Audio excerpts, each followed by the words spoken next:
Olá pessoal, tudo bem com vocês? Então vamos para mais uma aula de higiene, profilaxia e primeiros socorros. Hoje no tópico 4 nós vamos falar de convulsão, tá? Quando nós vimos uma pessoa convulsionando, a nossa vontade é que ela pare, né, de convulsionar. Mas a gente não pode segurar nessa pessoa, a gente não pode fazer com que ela se acalme, né? Porque na verdade aquela contração é uma contração involuntária que ela tá tendo, ela não tá se contraindo porque ela quer, tá? Então, a convulsão é uma contração violenta ou uma série de contrações dos músculos voluntários com ou sem perda de consciência, tá? Então, existem tipos de contração que a pessoa pode perder a consciência e existem tipos de contração que ela não perde a consciência. Então, vai depender da localidade que aconteceu essa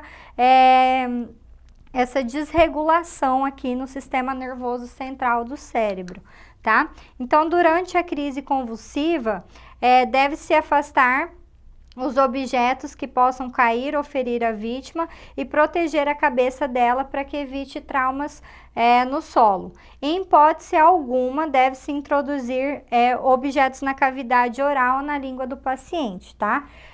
Existe um estudo que fala que a pressão que esses pacientes têm quando estão tendo contração é tão forte que pode ser até de toneladas, né? Então, dependendo do tipo de contração, se você colocar o seu dedo na boca dessa pessoa, né, pode ser que machuque, podendo até arrancar o seu dedo, tá? Pode machucar de forma muito traumática quando tem a convulsão. As principais causas de convulsão são febre alta em crianças menores de 5 anos, doenças como meningites, encefalites, HIV, epilepsia, né, tétano, tumores cerebrais.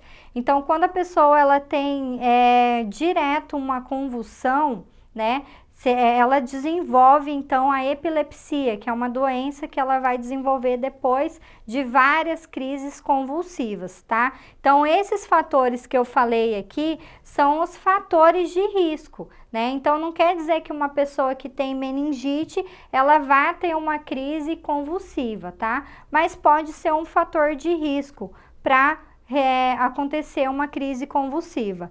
Traumas cranianos também, então uma pessoa que ela sofreu um acidente de moto, por exemplo, bateu a cabeça, teve um trauma craniano, ela pode vir a convulsionar, tá?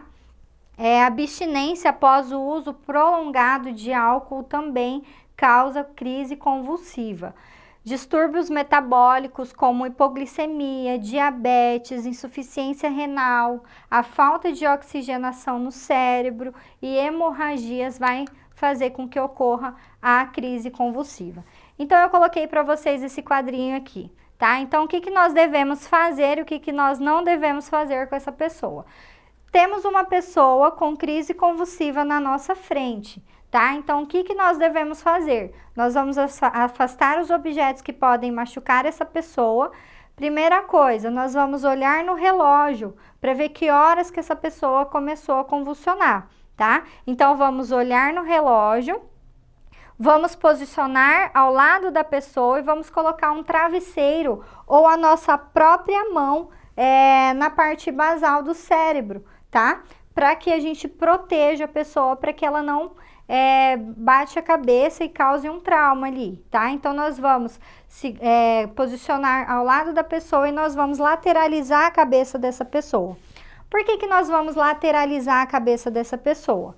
Porque na convulsão, existe um tipo de convulsão onde acontece uma cialorreia, uma salivação excessiva, tá? E daí essa pessoa começa a salivar muito e aquela saliva, se a gente não lateralizar, pode ficar presa ali no esôfago, ou pode ficar presa, causando ali um afogamento nessa pessoa. Então, nós devemos lateralizar a pessoa para ela não se afogar. Vamos afrouxar os colarinhos, tá? E vamos, claro, chamar o SAMU, tá? O que que nós não vamos fazer? Nós não vamos colocar um objeto nessa pessoa, porque como eu já falei para vocês, ela pode causar, além de poder causar um engasgo,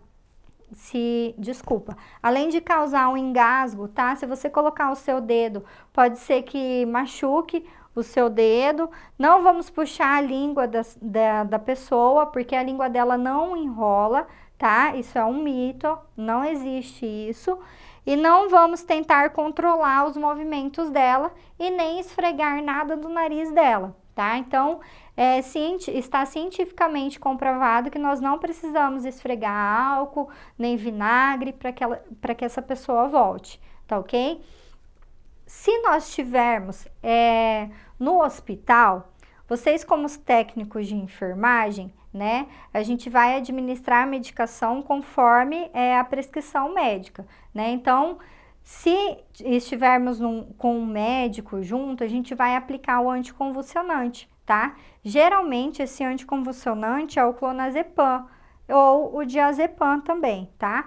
E ele vem na fórmula intramuscular ou endovenoso. Aí vai depender da forma com que o médico queira que faça, tá ok? Mas quando é uma epilepsia de grande duração, não dá tempo da gente funcionar a veia desse paciente. Então, a gente aplica intramuscular.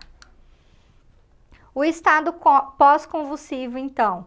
Então, nós vamos fazer dessa forma, tá? Então, nós vamos pegar a mão esquerda, colocar na orelha direita, tá? Nós vamos pegar na perna, no joelho, nessa articulação do joelho, vamos lateralizar essa pessoa, tá? E deixar ela descansar, olhando sempre o quê? Pulso e respiração, tá? Então, geralmente, quando a pessoa ela tá em crise convulsiva, depois da crise convulsiva, ela vai ter muita dor muscular. Por quê? Porque ela se contraiu muito e a contração que ela teve é 10 vezes ao peso dela, tá? Então, nós vamos observar sempre a respiração, limpando as secreções. Se a vítima quiser dormir, a gente deixa ela dormir, observando os sinais vitais. Então, essa foi a nossa aula de hoje.